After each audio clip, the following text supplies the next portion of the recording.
이번 시간에는 창업 프로세스와 창업 표준 사업 계획서의 구성 체계에 대해서 학습하겠습니다. 이를 통해 여러분은 창업 프로세스와 창업 표준 사업 계획서의 구성 체계에 대해 설명할 수 있습니다. 이번 시간에는 비즈니스 모델의 활용 및 확장이라는 주제로 저와 함께 좀 학습을 진행을 하도록 하겠습니다. 이 창업의 절차, 프로세스를 간략하게 한번 정리를 해보면 우리가 창업 아이템을 탐색하는 게 이제 출발점이라고 볼 수가 있겠죠. 결국은 고객이 필요로 하는, 그리고 고객이 일상생활에서 좀 불편해하는 문제점들을 명확하게 파악을 한 다음에 그 문제점이나 요구를 충족시켜 줄 수 있는 우리만의 가치 제안을 하는 것. 이게 이제 비즈니스 모델을 구성함에 있어서 아주 기본이 되는 두 축이라고 말씀을 드릴 수가 있겠습니다. 그래서 그 가치 제안의 요소를 구체화해서 뭔가 실물로 이렇게 구현해내는 것이 이제 창업 아이템의 탐색 내지는 창업 아이템의 선정 뭐 이렇게 될 수가 있겠죠. 아마도 이 강의를 들으시는 여러분들께서는 창업 아이템을 많이 고민하고 계시는 분들도 계실 수 있으리라 생각이 들고요. 혹은 난 이 아이템을 설정했어 라고 목표 설정이 어느 정도 가시화되신 분들도 분명히 계시리라 생각이 듭니다. 그리고 뭐 어느 정도 수준에서 시제품이라든가 제품화가 진행이 되고 계시는 분들도 계실 텐데요. 이 아이템을 탐색하는 것이 시작점이라고 한다면 이 아이템이 탐색이 됐다, 아이템이 목표 설정이 됐다라고 했을 때 바로 뭐 인프라를 구축해서 사업자 등록을 하고 뭔가 시설을 도입하기 위해서 뭐 자금을 충당하고 이런 부분들로 들어가게 되면 사실은 위협 요소들을 너무 많이 안고 출발하는 그러한 부분들이 되리라 생각이 듭니다. 그래서 결국 내가 탐색한 아이템이 시장 및 고객에 있어서 받아들여질 가능성이 있느냐라는 것들을 시장에서 검증을 해보는 게 매우 중요한 요소가 되리라 생각됩니다. 그래서 고객들이 과연 내가 지금 개발하려고 하는 신제품 내지는 서비스를 필요로 하는지, 필요로 한다면 어떤 부분이 조금 더 중점적으로 개발이 되어져야 하는지 이런 부분들을 생각하는 게 매우 중요한 단계라고 볼 수가 있겠고요. 그 검증을 통해서 비즈니스 모델을 정립하는 거.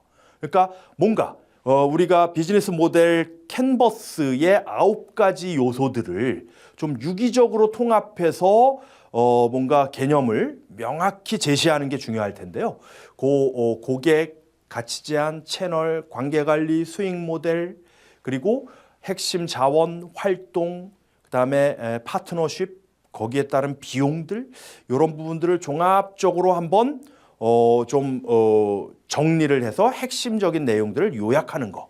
이게 이제 비즈니스 모델 정립에서 중요한 영역이 되리라 생각이 듭니다. 그래서 그 비즈니스 모델을 실제로 핵심적인 내용들을 사업계획서라는 것에다가 구체적으로 풀어 쓰는 게 비즈니스 플랜, 사업계획서를 작성하는 그러한 단계로 접어들게 된다라는 말씀을 드릴 수가 있는 것이죠. 그래서 사업계획서 작성과 관련된 뭐 여러 가지 내용들을 아마 여러분들 매우 관심 있게 아마 살펴보고 계시리라 생각이 듭니다.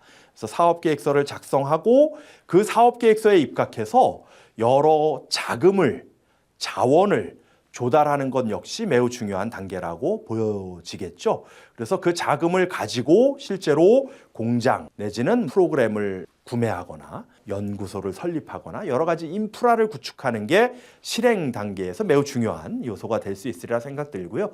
그다음에 우리가 개발하고자 하는 이런 제품들을 고객들에게 효과적으로 알리고 판매를 촉진시키기 위한 일련의 활동들, 이런 마케팅 전략의 실행, 이것을 통해서 한번 평가를 해보니까 잘 됐네. 그러면 시스템을 정립을 하는 것이고, 아니면 비즈니스 모델의 재정립, 사업계획서의 재작성, 보완, 이 부분을 반복하다 보면 고객이 필요로 하는 그러한 요소들을 일정 부분 우리가 충족시켜 줄 수 있지 않겠느냐라는 것이 이제 창업 프로세스에 있어서 큰 흐름이고요.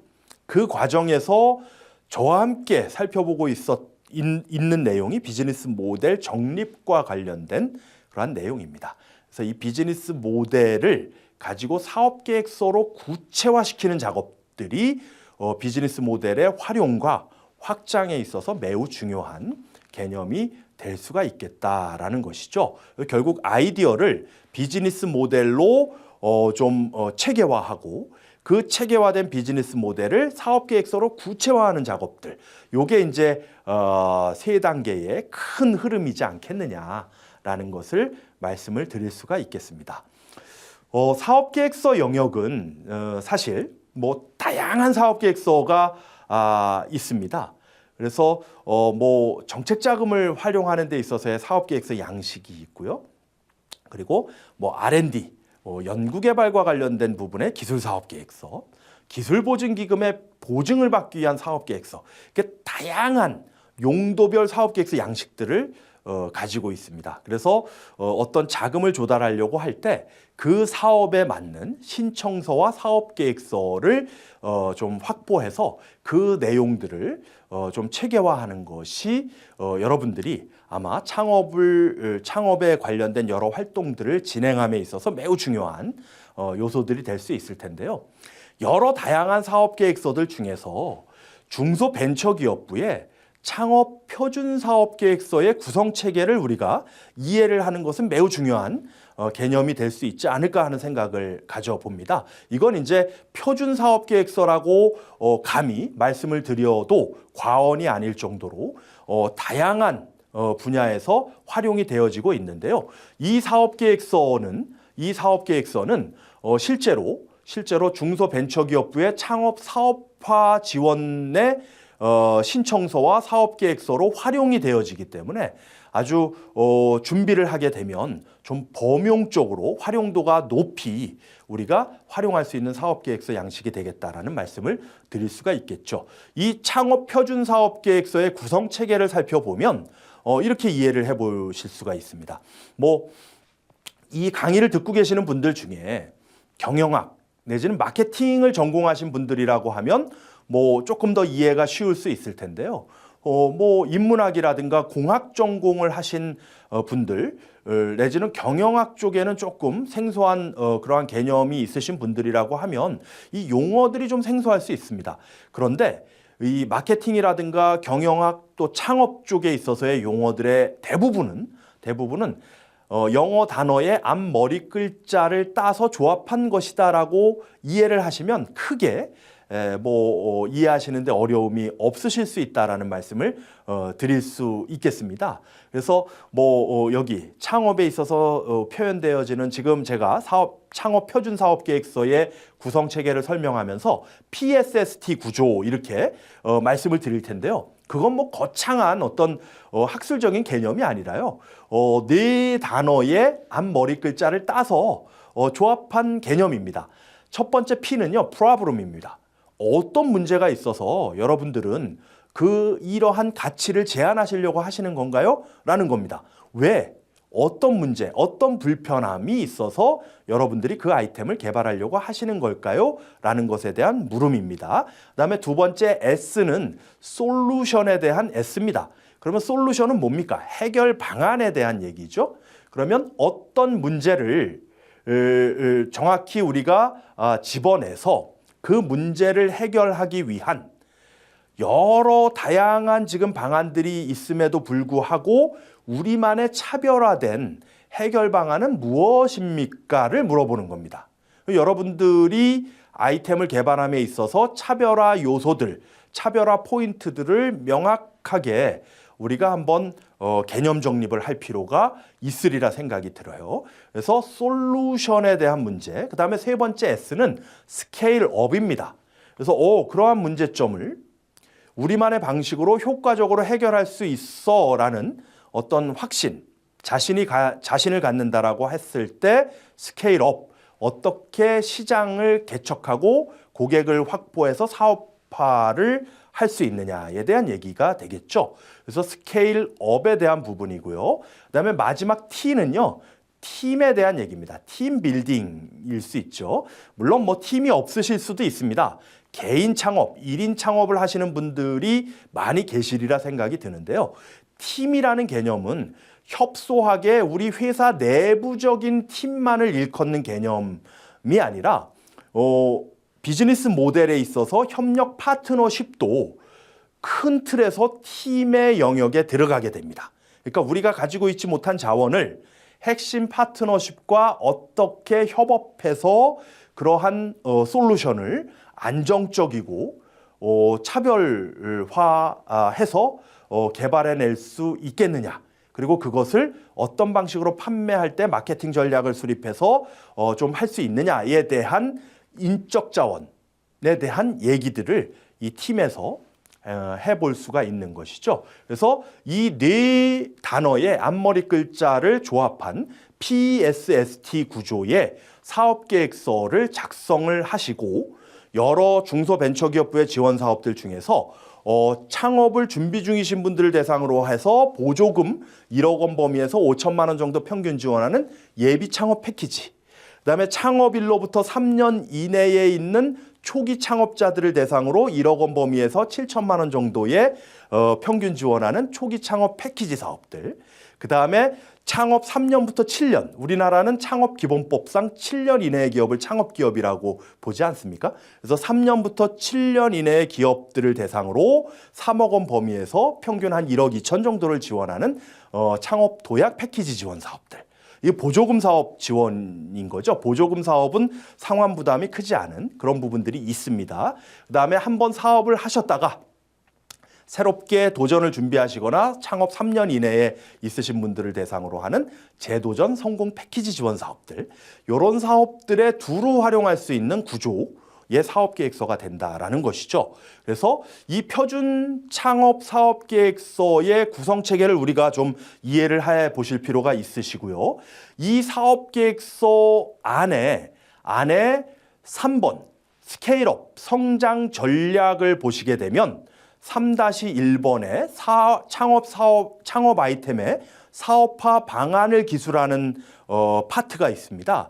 그리고 실제로 3-1-1은 비즈니스 모델을 제시하세요라는 내용이 나오게 됩니다. 그러니까 지금까지 비즈니스 모델 캔버스를 중심으로 해서 우리가 파악한 비즈니스 모델을 이 사업화 방안의 비즈니스 모델 섹션에다가 우리가 컨텐츠 구성을 할 필요가 있겠다. 그리고 가이드라인을 보면 제품, 서비스, 비즈니스 모델 중에서 수익화를 위한 수익 모델을 중점적으로 기재해라라는 요구를 하고 있는 것이죠. 그래서 여러분들의 제품과 서비스를 어떤 방식으로 수익화할 수 있는지를 조금 중점적으로 도식화해서 좀 제시를 할 필요가 있겠다라는 말씀을 아울러 드려볼 수가 있겠습니다.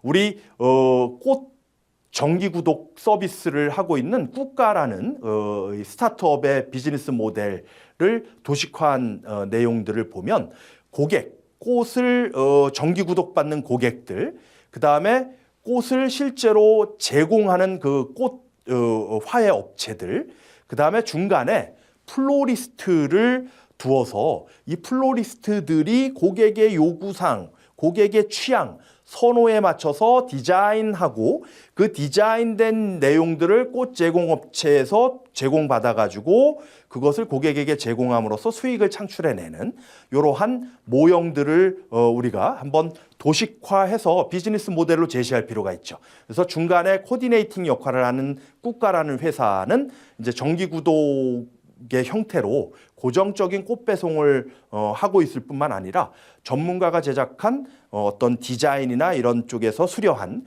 꽃을 제공하고 배달의 안정성을 갖추기 위한 공급 업체와 배송 시스템의 구축들을 잘 마련을 해놓고 있는 그러한 형태들을 우리가 살펴볼 수가 있겠습니다.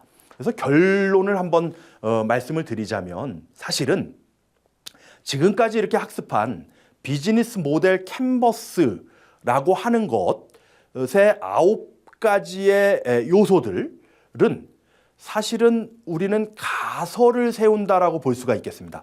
이 가설을 가지고 현장으로 고객 깊숙이 들어가서 고객들의 시장의 검증을 통해서 팩트의 영역으로 계속해서 검증된 결과들을 데이터화하는 거. 이게 비즈니스 모델의 중요한 기능이기도 하고 비즈니스 모델을 우리가 가설 설정하는 이유이기도 합니다. 그래서 여러분들 부디 비즈니스 모델 캔버스를 만들고 그리고 사업 계획화해서 뭐 수익 모델을 만들어서 뭐 예쁘게 제시하고 하는 것은 사실은 가설을 설정하는 일련의 활동들이다. 결론은 시장과 고객 가까이 가서 우리의 제한 가치를 실제로 검증받아보고 그 부분에서 뭔가 보완해야 될 요소들이라든가 이런 부분들을 고객 피드백에 입각해서 팩트의 영역으로 가지고 오려고 하는 어떤 실행에 있어서의 노력들, 이 부분이 제일 중요한 핵심 요소라는 것을 마지막으로 말씀을 드리면서 비즈니스 모델과 관련된 강의는 여기서 종합적으로 마무리를 하도록 하겠습니다. 그동안 강의 들어주셔서 감사드리면서 수고하셨다는 말씀 드리겠습니다. 이번 시간에 학습한 내용을 퀴즈를 통해 확인해 보세요.